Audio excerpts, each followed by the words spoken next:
your attorney commercial with big promises? Millions of dollars, practicing law 24 hours a day, blah, blah, blah.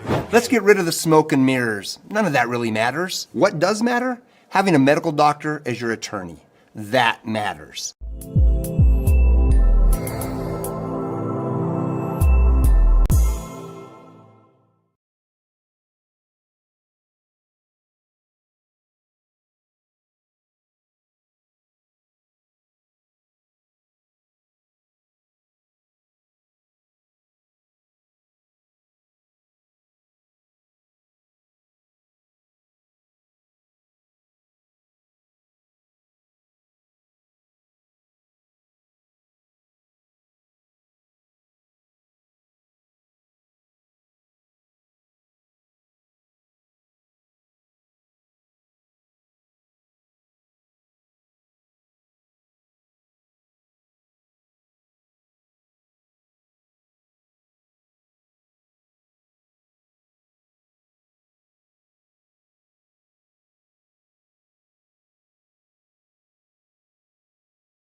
Hey there, crew. Sorry about that. That's my fault. I plugged the wrong microphone in. I'm sorry. Okay, here we go. That's my fault. Last night I was out at some great training with some of the local fire folks, especially some of the Wildland teams, getting them ready for the upcoming fire. Well, I mean, there's fire season 365 here in southern Colorado nowadays. But I was honored to do that last evening. We'll be joined by one of them coming up here in a little bit. Chief from Hanover gave me this, and I was honored to be out there with them. I think firefighters are just heroes. I think of them out shooting wildland issues, fighting wildland fires, and those typically don't happen when weather conditions are calm and nice, and they put themselves in harm's way to keep our communities safe. So I am super, super grateful for them, and we'll actually talk to one of them coming up in a little bit. Let's do a little bit of weather here early this morning, because we've got a little bit of an interesting day on the way, in the sense of it's going to be a stunner out there. Yesterday we hit 46 in Colorado Springs, had some of that snow on the ground in the north end. That got out of there during the day yesterday. Off to the northeast, there was a little bit more. A few folks had 3 to 4 inches. And so we kept the temperatures down from what they otherwise would have been, but lots of 50s across the eastern plains. You see the banana belt from Salida through Fremont County along the Arkansas River to Canyon City. We were in the 50s, and it really was a great day to be outside. And there's more where that came from. Already this morning, we're running, in some cases, about 15 degrees warmer than this time yesterday. We have a ridge of high pressure moving in from the west, and that is going to dominate our weather over the next couple of days. In fact, if you look at the western U.S. here, Colorado, over toward Utah, over toward Wyoming, and then I widen out a little bit and show you these big black lines here. That's the flow. That's what the wind is doing in the middle level of the atmosphere at about 18,000 feet, and that's kind of what drives our weather pattern. Super, super quiet here for the next few days. So if I highlight Penrose today on Highway 115 and Highway 50, it's going to be a really, really nice day. We'll get into the 60s, and it is going to be a stunner out there. And here's what is great about it as I show you the temps elsewhere across the region. I mean, we'll be flirting with 70 out across the far eastern plains. Sun all day long and light wind. And so if we're about the feel, which is what I'm all about, right, trying to bring some colors to what the numbers mean. And I'm doing that with Banjo's barometer. He's 5 years old. He's my Yorkie. This is one of my favorite pictures of him when he was a little puppers, because today, my friends, it's a 10, all the way up to a 10. Easy to understand 0 to 10 scale of if it's going to be nice or not. I mean, I don't know why you wouldn't do something outside today. It is going to be so dang beautiful out there. And I've got more where that came from. If today's not good enough, I can show you some of the numbers for tomorrow. And you can see here we'll have a mixture of 20s and 30s.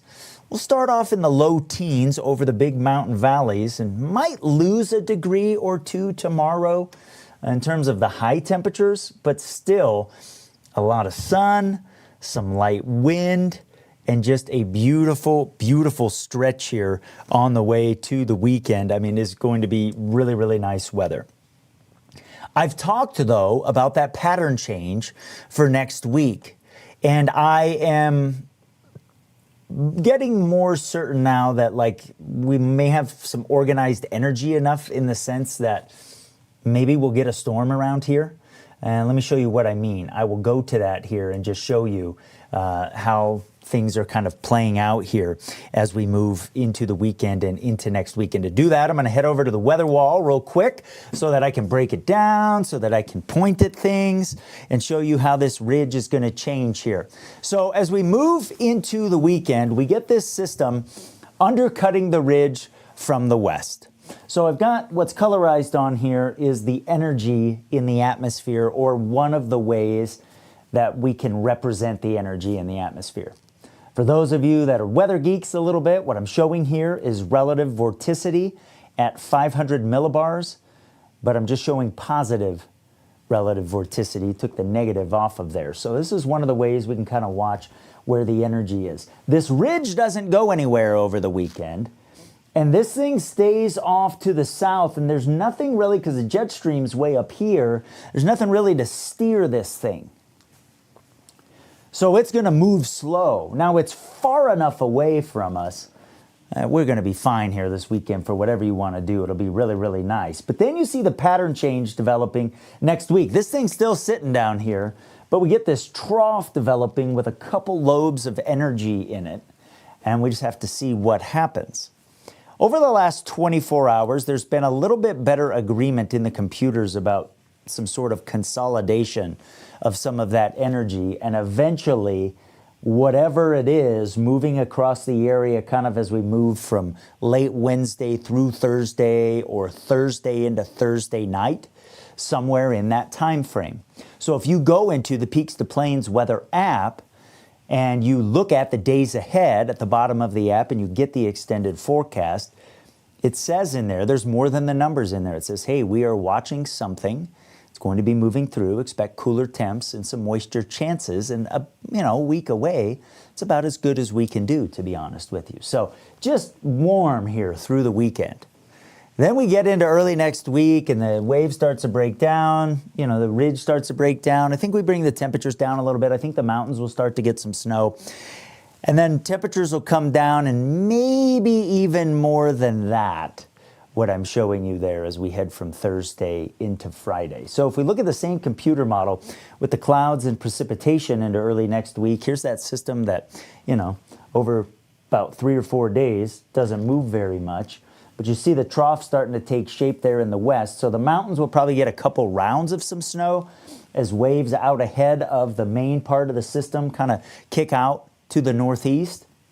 And then our best chances coming east of the mountains will kind of be with the passage of whatever this ends up being here, moving from the mountains into the central plains of the U.S. as we head from Thursday into Friday, or somewhere in that time frame. So that's what we'll watch out for here, because obviously, we want things to certainly be wet, because it's been a little bit dry around here as of late. And speaking of dry, I am going to bring in my guest this morning, and let's welcome in Mr. Shane Coy. Shane, good morning to you. How are you, my friend?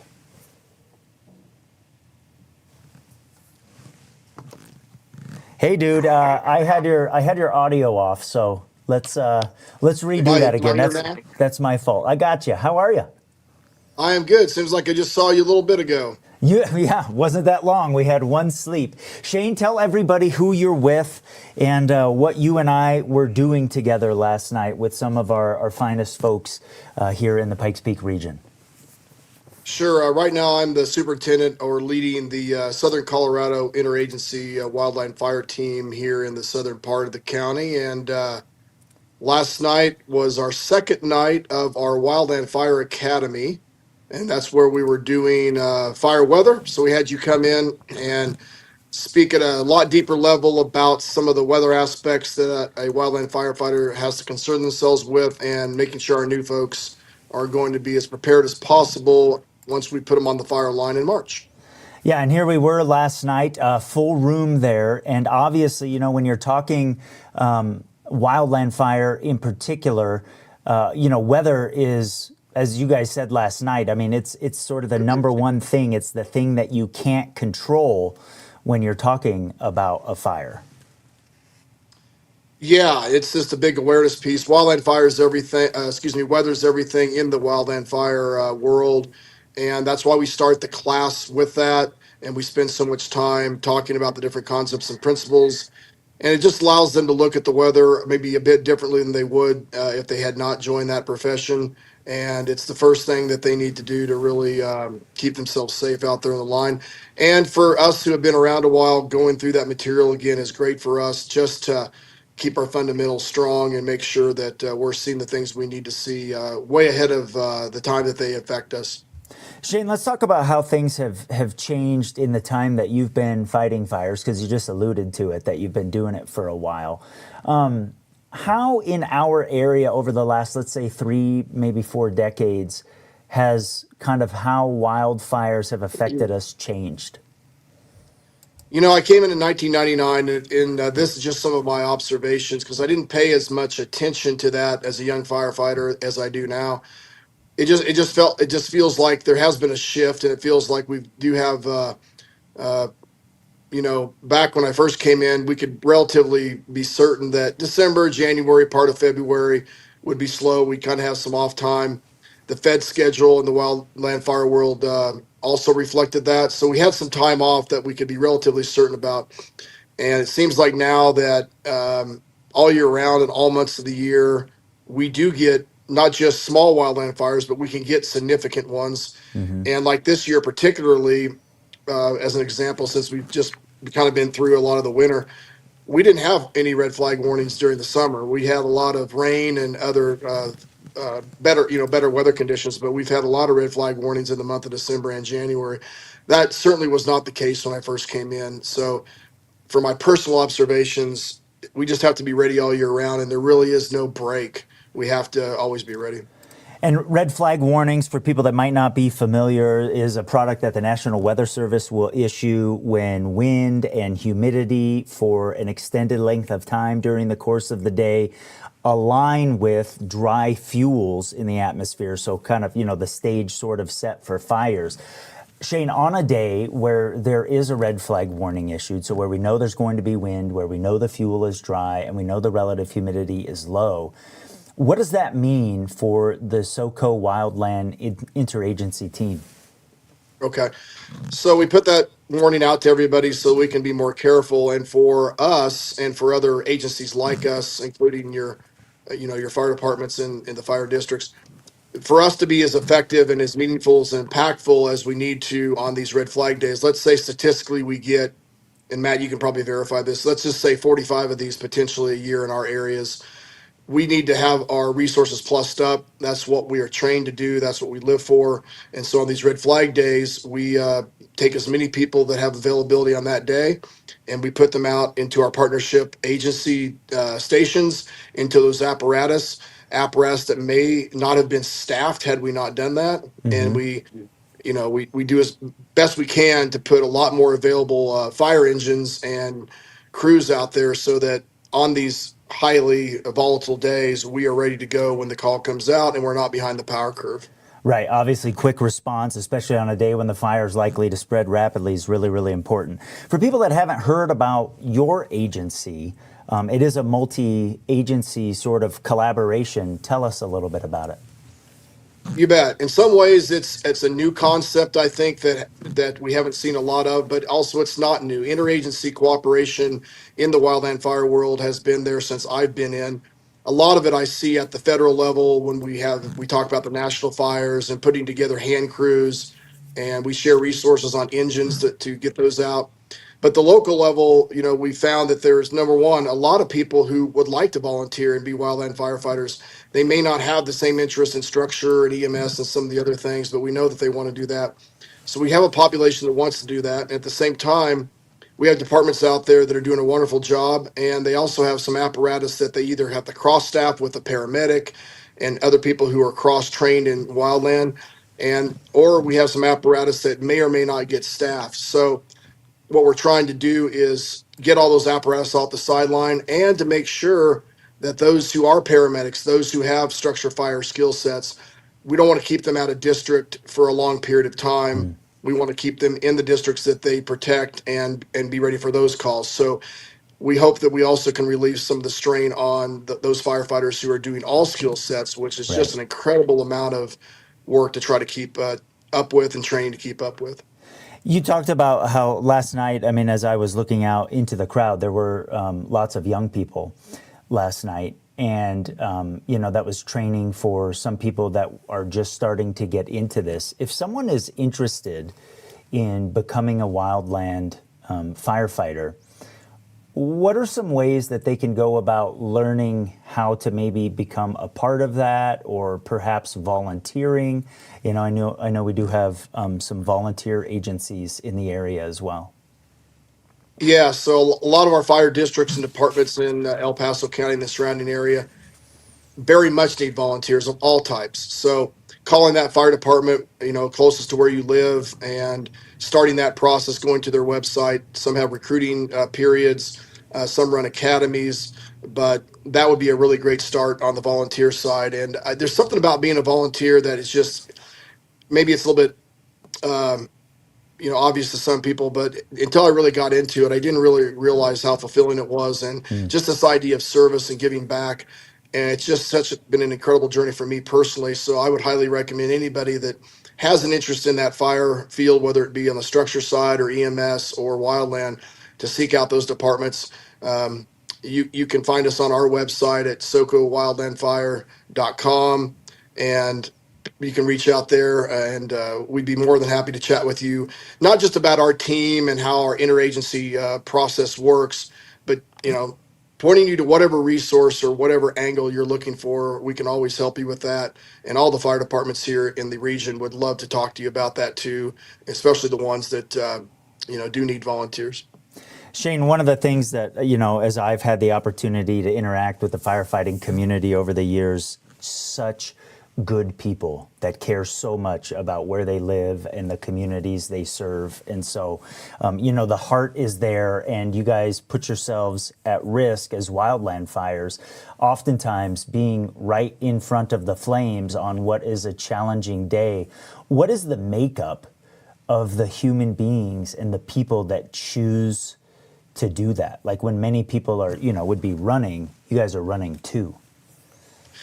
Yeah, and until we kind of established the SOCO team, and I kind of took the lead of it. I don't know if I really fully appreciated that whole journey. I knew my own story and things like that, but I'm just continually blown away by the number of people that seek out this opportunity. They have great jobs, a lot of them. They have wonderful families. They have a pretty good life built up, and they may not necessarily need to, the extra stress in their life or the extra time commitment. But it seems like the human spirit is always seeking to improve, always seeking to better the communities that they live in. And I've been blown away by how many people want to do that. And it seems like everybody that I interview or have an orientation for that's joined our team, there's a similar story. There's a higher calling. There's something about purpose. And there's certainly something that's beyond coincidence that put them in the room with us. And it's such an amazing culture that gets established when you have all those people together that just want to do better and give back. So many ways to give back around you, Yeah. but this is one that's been pretty special, and obviously for me personally.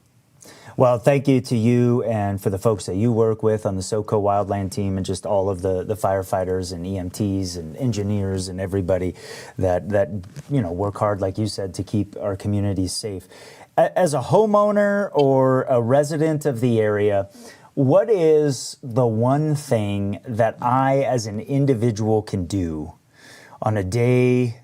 Well, two questions. One, on a day when there is a red flag warning, what can I do to help keep my community safe? Sure. I think the one kind of concept that can help all of us, and this probably goes across many spectrums, but that personal responsibility for your home, the places that you have ownership of, are we doing what we need to do to keep those mitigated and in a place that protects not only our neighbors, but will protect a crew like ours that comes in and wants to help, keeping those in a good spot so that if a fire does start, we have the best chance possible to help you and protect your homes and the things that you hold valuable. And then, on a red flag day, I think it's just a huge awareness piece and just being cognizant of the time of year, the time of day, the Mm-hmm. conditions, the fire conditions that are present, and be watchful and just be careful out there. And if we can all work together in that way, human starts are what, 85% of fires Right, roughly. right. And if we could eliminate even a little bit of those, It especially on helps. the days that matter. Yeah, not Yeah. every day is going to be the same, but on those days, like the red flag days that matter, that's so critical. And we were talking about last night that the Weather Service, in improving what they do, have started a new thing here in Southern Colorado that, there is sort of an additional kind of heads up now about certain red flag warning days called a particularly dangerous situation.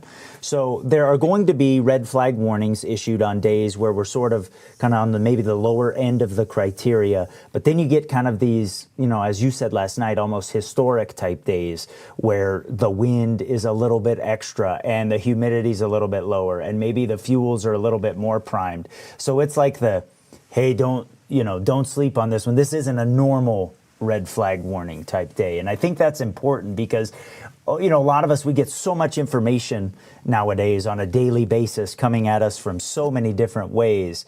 There are certain days where you want to be above the noise a little bit on those red flag warnings. And so I think that's a good thing that the Weather Service is doing.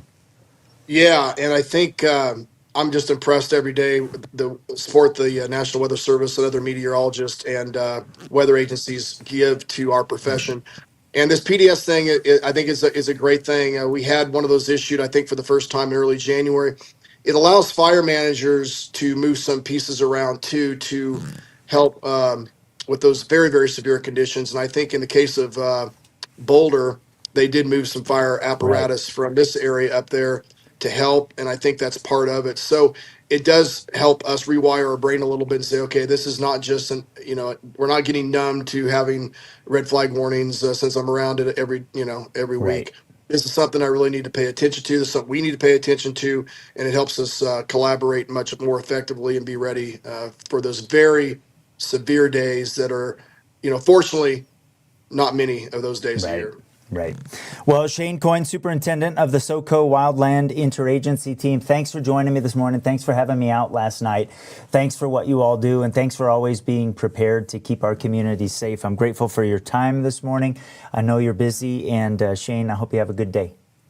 Yeah, thanks, Matt. Thanks for always looking out for us for so many years in the local community, and it's exciting to see that you're continue to do that. And hope to see you soon. Thank you, my friend. Have a good day, Shane. We'll talk to you You very, too. very soon. Thank you so much. He is such a good dude, man, and so many of the firefighting men and women across our area are just fantastic. If you joined us during that conversation, I was recording it, and I will share that in a couple different places here. Peaks2Plains Weather.com, on social media, and even in the app here over the next 24 hours.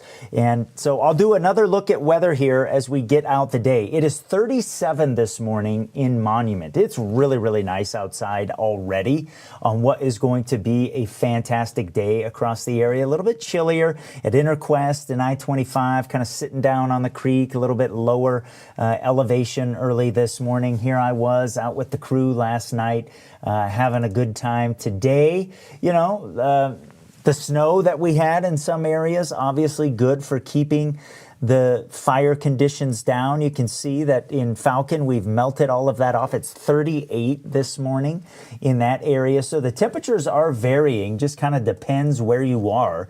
Heading up the hill, Highway 24 in Cascade this morning, it is quiet.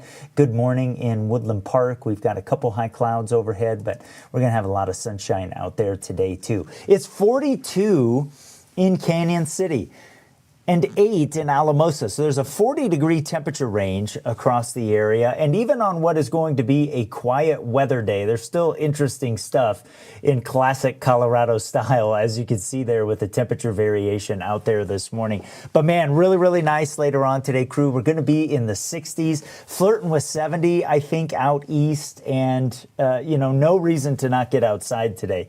It is going to be very, very good. I have been hunkered down in the studio here over the last month, kicking this baby off, and I'm going to try to do a couple things outside today. I have some yard work that I've been a little bit negligent on that I need to do. I have a couple meetings for Peaks2Plains Weather that I'm going to do as well. Let's get some of your comments here this morning. That's one of the things that I think is pretty neat. And we've got this from Ann, who says, I tried your coffee. It's the best I've ever had. It was delivered to my door by a very nice guy. And you're talking about American Classic coffee that I have in my mug every day. And Spence, I'm sure, was the person who delivered it in his awesome truck that has the American Classic coffee on the side. I'm really honored to partner with Spence. He's a veteran. And he is so passionate about what he does. You should check it out, AmericanClassicCoffee.com. You can get to that from the Peaks2Plains Weather website under our partners page, and you can get 10% off. You put Peaks in the checkout, and he can do that. We've got another one here. This is from Cindy, who says, I like your P2P clothes. Thank you. Would love to support you and get something. Actually, you can, Cindy. You can go to Peaks2PlainsWeather.com. I'll walk you through that here. If up on the top, you go to merch, you can get some stuff. I got a nice message from a lady yesterday who actually bought herself this right here. This is kind of a fleecy sweatshirt thing that, see, like this little, I don't know what that's called. I call it an accoutrement because I can't think of the word, but it's more than like a fleecy sweatshirt. It's got the Peaks2Plains logo there on the side.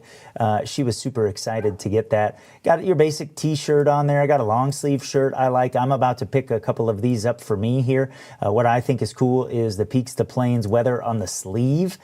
In addition to the cool drop that a lot of you like. Got some hats there. I got the mug. You can get the mug like me and have that on there as well. So you can go to Peaks2PlainsWeather.com and check that out. That's also where you can download the Peaks2Plains Weather app. And I invite you to do that because that is the best way that I can kind of make sure that you are taken care of. It's where I can get the most detailed in the forecast. It's where if something is coming your way that is life-threatening, I can say, hey, this is for you. I can geo-target some of the alerts and pushes that I'm doing in that area. And if you would please share the Peaks2Plains Weather app with those that you love and care for in the area, I would be grateful and appreciate that. So, my friends, this is Thursday. It's 7 o'clock. And I got some things to do, and I know you do too. So thanks for starting your day here with Peaks2Plains Weather. I'll have updates through the day on social media, in the Peaks2Plains Weather app, and I sure appreciate you starting your day with me. Have a good Thursday.